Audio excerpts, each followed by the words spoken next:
Hi guys, I'm John Hesp from Bridlington in East Yorkshire, and I'm last year's 2017 World Series of Poker 4th place finalist. Yes, well I was born in the Avenue Hospital in Bridlington, which was the nearest town to the village where I was raised. A little village called Barmston, also in East Yorkshire, which is 5 miles south of Bridlington. Also on the coast, and my parents were not very well off at all. My father, when I was born, was actually a farm worker, an agricultural worker, and he obviously toiled very hard to try and keep the family afloat. I had two siblings, I have two siblings, an older sister and a younger sister. No brothers. I'm the middle one, and we all grew up about 2 years apart. My younger sister's 2 years younger than myself, my older sister 2 years older. So we all grew up in a small house, well, a 3-bedroom semi-detached house in Barmston, and life was simple. There was no TVs, and we did have electricity and running water, but when I was actually born, the house in which I was first raised did have no hot and cold running water or electricity, but by the time I got to 4 years old, we had moved into a house that had all those things, so things were quite modern in that regard. I was probably, I think, about 10 years old before my parents could afford a TV, so I actually started watching TV maybe when I was 10 years old, but maybe prior to that, we, as a lot of village people in those days had to do, they had to make their own entertainment with the radio, and I would play card games with my parents and sisters. Ordinarily something simple like whist or rummy, not poker, not quite as early as that, but solo was a game, and Newmarket were a couple of other games which we played as kids. Myself, obviously, being the only boy in the family, I didn't obviously have brothers that I could sort of associate with, so I tended to sort of wander around the country, fields, and on the beach. I spent many hours on the beach fishing as a young boy with my maternal grandfather. My mother's father, he used to like fishing, and I would go fishing with him from probably being about 7 to 11 years old, and you know, simple country things. Life wasn't about money, it was about living, really, I suppose, and money was essential just to be able to keep the roof over one's head and put food on the table. And although I remember many times Mum would struggle on several occasions to feed the family, and she would often go short herself rather than short in terms of food, and you know, feed us children and Dad.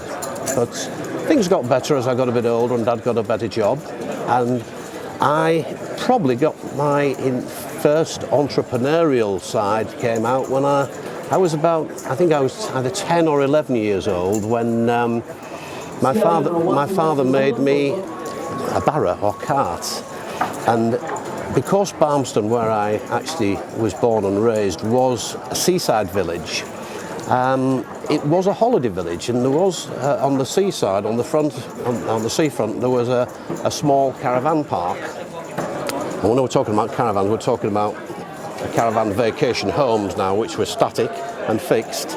And people in those days would come from the West Riding of Yorkshire, the industrial parts of the West Yorkshire, on holiday to the seaside. You know, simple pleasures.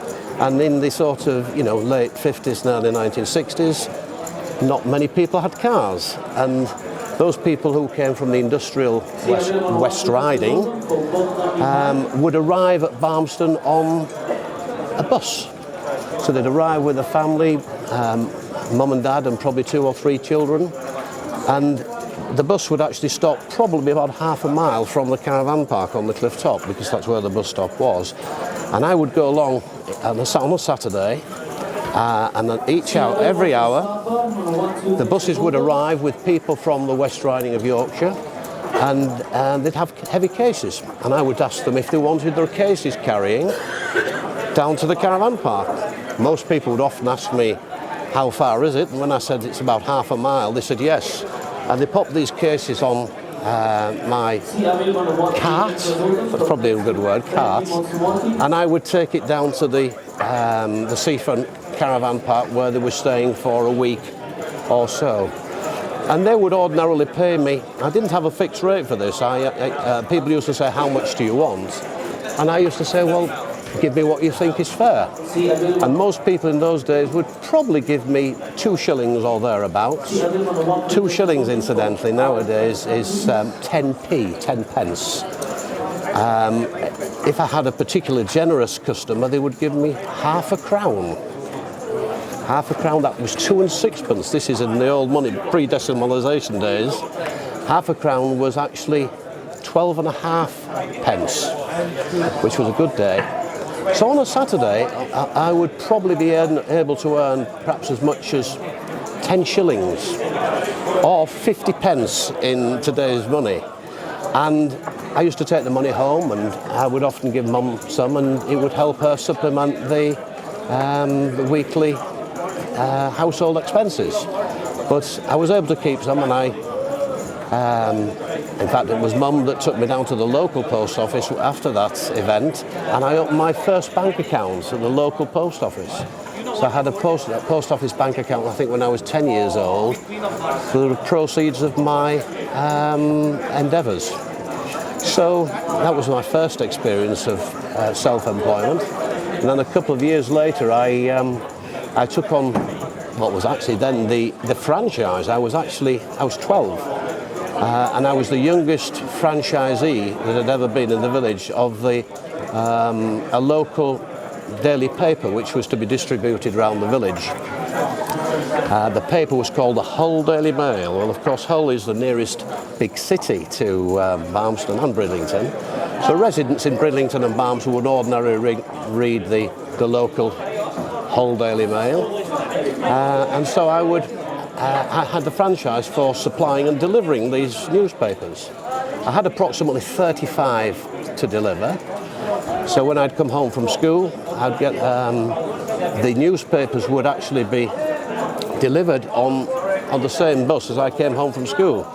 And by this time I was going to Bridlington schools, and then from Bridlington to Barmston, which was, as I said earlier, about 5 miles away, I would take the papers that were on the bus and take them home, sort them out, and then distribute them around the village, rain or shine. And I did that for about 3 years, from being the age of 12 to 15. So again, that was another entrepreneurial venture I went into. But unlike the normal paper boys of the time that you would get in the towns and cities, where they would work for a newsagent who would pay them a weekly fee for delivery, the Hull Daily Mail invoiced me directly for all the papers. And I can remember, it was the first time I recognised just how much profit there was on a newspaper. 25%. In those days, a newspaper was 4 pence in old money, 4D, and out of that 4 pence, I would actually make a penny profit in old money. So every evening when I delivered my 35 newspapers, I would make 35 pence in old money. 35 pence I would add would probably be in the region of, just over 6 shillings.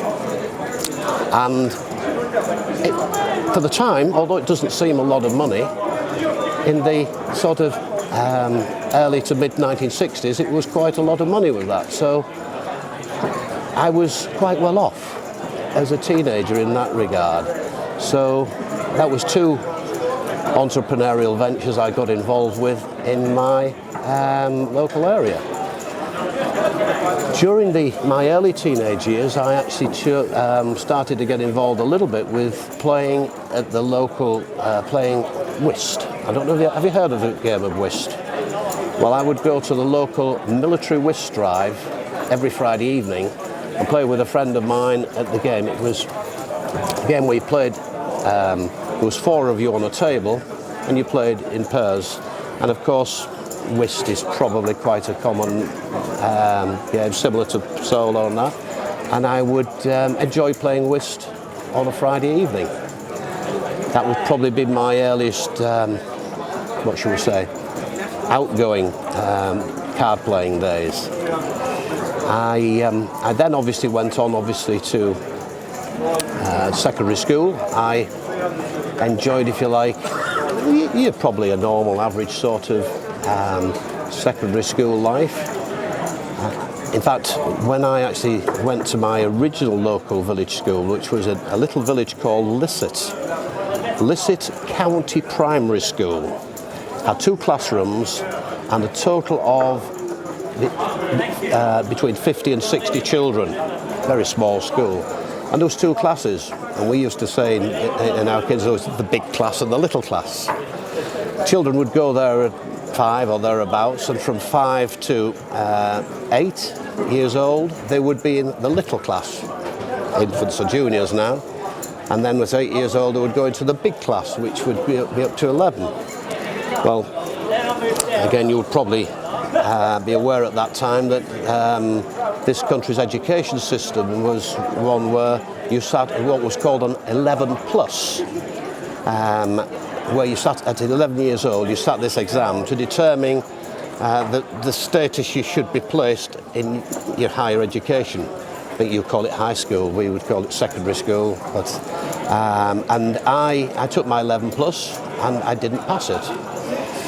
I think given the circumstances of the village school, one would have to sort of suggest that academia wasn't top of the list when it came to sort of teaching young village children. Most village children were the offspring of agricultural workers and farm workers, etc. So education didn't figure highly, and the teachers that we had happened to be a husband and wife team. Mr. George Goodhead and his wife Marjorie.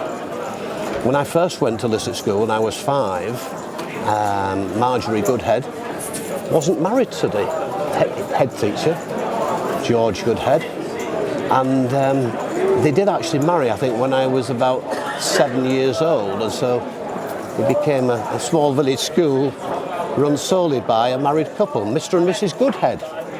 And although they were nice people, they were nothing complicated. In fairness, the simple 3 R's were just about covered. And I can still remember this. I won't say it's embarrassing, but it's unusual for most children to be able to say this, or people to say this, but when I got to 11 years old, I did not know my alphabet until 3 months before my 11 plus.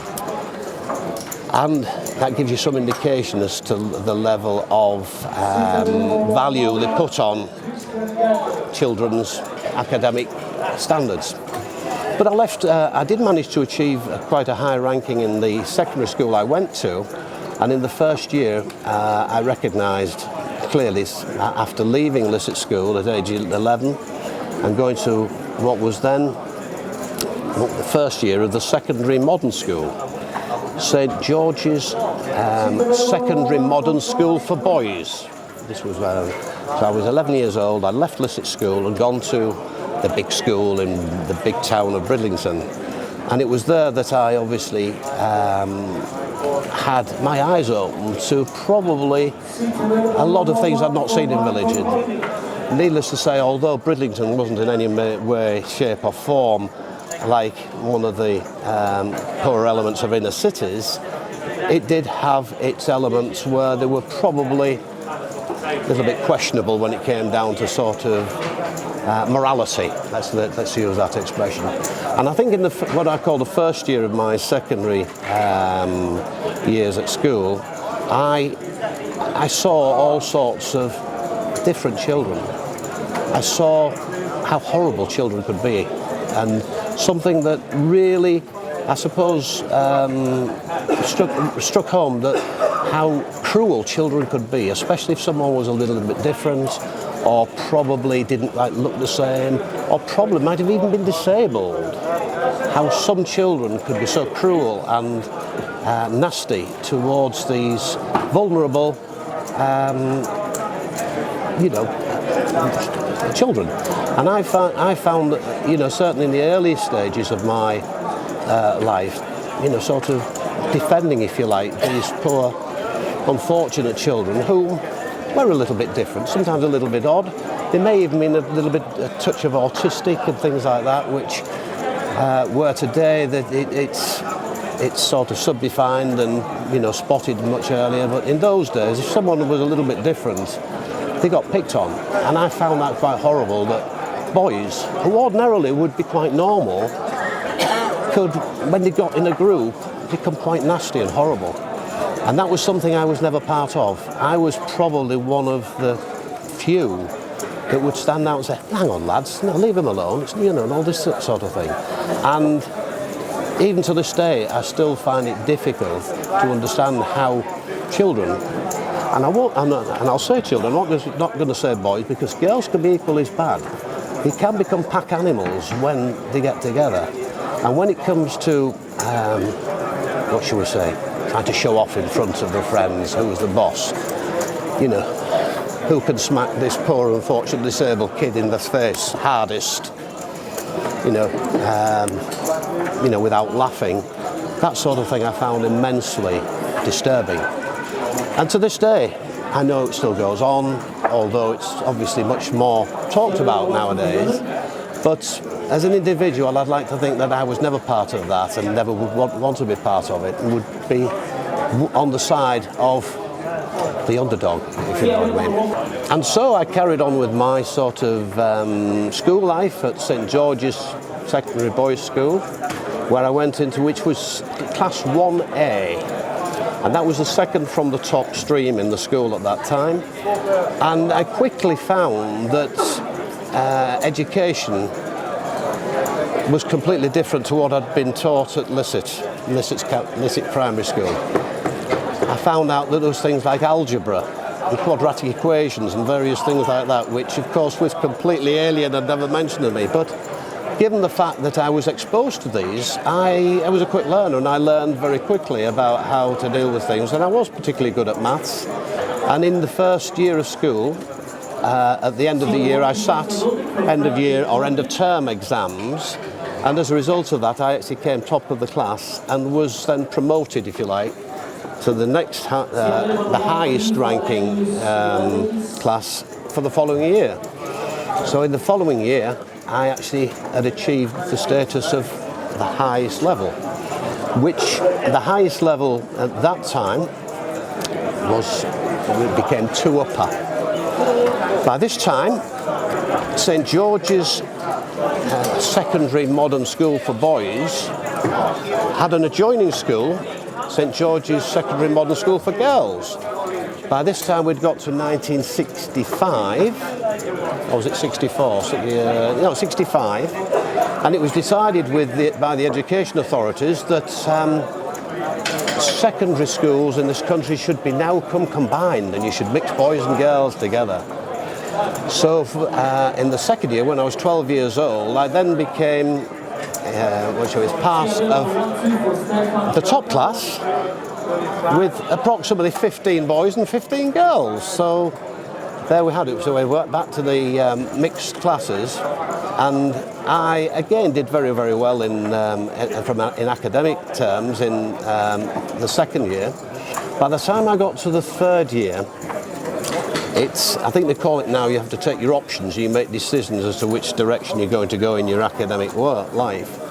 And I decided that I wanted to leave school when I was 15, which I could in those days, and go to work. I particularly fancied, by the time I got to 13, becoming a motor engineer, or we used to call them motor mechanics in those days. A friend of mine was always interested in cars and motorcycles. We were always tinkering about with them, outside of school. And I decided I wanted to leave and go into a class that, sort of set you up for leaving at 15. So when during my third year, when I was 13, again, the academic level that I'd achieved was, the higher end, and it was expected that the top stream of pupils within the top school of the secondary modern was equivalent to the grammar school type. The grammar schools were obviously the elite. Well, the top of the secondary moderns were considered to be at the same level and would be then gone to do GCSE O levels as they were then, and then A levels, and then subsequently university. So out of there was I think there was 34 children in my class in the third year, 3 upper 2 it was, and there was only myself and another young man who had decided we're going to leave. We wanted to leave at 15, and I remember it very well to this day. I was asked, one of the teachers in some lesson, I can't remember the lesson, I was asked to go down to see the headmaster, which was an unusual occurrence. It wasn't every day that you got asked to go and see the headmaster. So I was asked to go, and I thought I'd done something wrong. It wasn't until I actually got to the headmaster's office, Mr. Brodie, they called him Mr. Brodie. It wasn't until I got to his office that I actually found that it was nothing to do with the discipline matter at all. It was a lecture really to ask, and simply asking me the question, why was I wanting to leave school at 15? And I told him simply, I wanted to leave, I wanted to go out into the world of work, I wanted to earn a living, and I wanted to become a motor engineer, or mechanic as we called them in those days. And I still remember him saying, he said, well, Hesp, you do realise that you're in the sort of academic top of the class, and it's expected that people in that class go on to university and higher education, you know, become doctors and solicitors and accountants and things like that. I said, well, that's as maybe said, but I just don't want to be one of them. And they said, well, have you made your mind? What do your parents feel about it? I said, yes, they're quite happy to go with me, and with the way I feel. They said, okay, well, if you're sure you don't want to change your mind, I wish you well. And that was it. So when I was 13, I made the decision that I would go into what was then the 4th year as the sort of path to leaving at 15 and moving on. And that's what happened. I moved into the 4th year, which was an absolute doddle because the academic level the 4th year was something that I'd done 2 years earlier, and I knew everything. In fact, my final leaving exam, I think, was A's on everything and top of the class mostly. But that's because I'd actually gone from, if you like, a top stream to most of those people in the leaving class as coming from probably a lower class. But that doesn't make them any worse than me. I had some very good friends there. And so I left school at 15 years old and became an apprentice motor mechanic. My first job was at a small village 4 miles from my home village of Barmston called Beeford. And I went to work for a chap called Philip Hughes and his wife Margaret at an Esso garage called the Checkered Flag Service Station in Beeford. And it was there that I went and became effectively a grease monkey. People would probably do that. Been, sort of the youngest and the youngest apprentice. You get all the dirty jobs, greasing cars and changing oil and sweeping floors and tidying up and things like that. So the first year of my motor vehicle apprenticeship was very much of that alike. But I also got involved with serving petrol to people, obviously in their cars. And Philip and Margaret were very sort of enthusiastic about their business. It was a new garage that opened. And they taught me actually from the very beginning that customer service was a very, very important part of the job. And when you actually serve customers with petrol, you should always ensure that you were polite. You're greeted with, with good morning, sir, good afternoon, sir, and thank you very much. And of course, that wasn't difficult for me because I already had sort of what I could consider to be polite standards already. I did very well at that. But after a year, it was considered that wasn't really the right place for me. So I left. And I got a job continuing with a motor vehicle apprenticeship at Barmston. I moved back to my home village, and from there I actually went to continue my motor vehicle apprenticeship there. After 2 years, that was 2.5 years in total, I spent in my motor vehicle apprenticeship, the owners of the business decided to stop doing car repairs, and as a result of that, they were going to go solely over to caravans, which meant there was sales of caravans, holiday homes, and I was asked if I wanted to join them on the repair side. So from aged 17 and a half through to 21, I was servicing and repairing and sighting, delivering and sighting static caravans. Something I particularly enjoyed doing. When I was 21, I was invited to join the sales team, and I became officially a salesman of caravans when I was 21 years old, back at Caraboat Sales in March 1974. That was when I became a salesman, and from 1974 right the way through to 1986, I progressed my career in the sales through to sales management until I actually left and decided to leave and start my own sales business in 1986.